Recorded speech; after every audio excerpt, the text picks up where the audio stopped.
What's going on in run blocking that you're able to provide so many opportunities for Paul Perkins now? Has there been more development in run blocking for the last few weeks? Yeah, I just feel like the guys up front are just working together, a little bit better.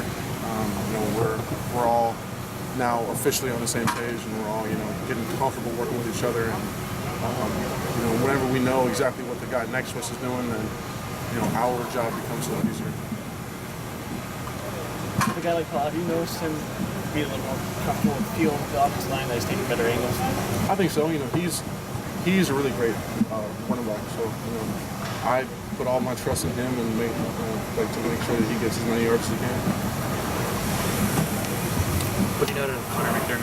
Connor McDermott in his time in the fourth quarter? He's like a solid guy. He's like a technician. He always relies on his technique. And when he first came in here, he was a little bit skinnier. So he's been working a lot, day in and day out, to make sure that he's ready for this opportunity.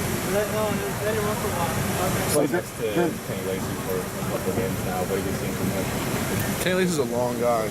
He has really long arms. He's pretty tall, so he has those natural attributes to him, which help him in the pass game and in the run game. So really, he's a solid player. Have you seen him become more comfortable in that spot since he first started? Yeah. Reps are going to do that to you. Just whenever you can get a lot of reps with the guys next to you without changing them out. So it's nice to have them out there. You guys are kind of near the mid-season point with the two recent losses.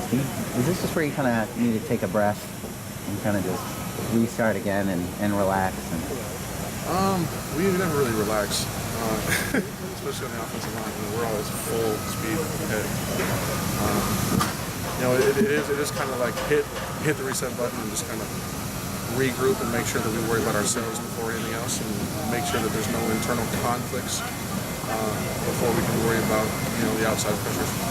Does it help to have gone through a similar thing last year where you lose two in a row and you bounce back, and that's when you guys went on a bit of a run? Was it knowing that you did that? Well, it's never a good thing to lose 2 times in a row, but I guess in a way that could help us, just because of certain people that were here last season could have an idea of how the Commanders like. Started off a little spot of the offensive line in pass protection against Virginia. Then you look like you're consistently getting better and kind of took a few steps back a couple of weeks ago. How do you prevent that from happening and continue to improve? How do you prevent from something like the Utah game from happening going forward? We just come out here and we put it all out on the field each day in practice. We make sure that we don't coast through drills. Make sure that we're going full speed all the time, and just trust in the system. How much did the Utah game help you in pass protection this last week? It didn't really help us, but it kind of exposed areas where we needed to work on. So it's just things that it's just certain things that we need to work on, and we came out here and we corrected those things.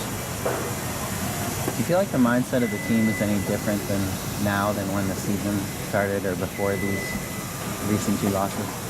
I don't think so. We're always out here to win, and we're always in like a 1-week mentality. So we really don't look ahead that often.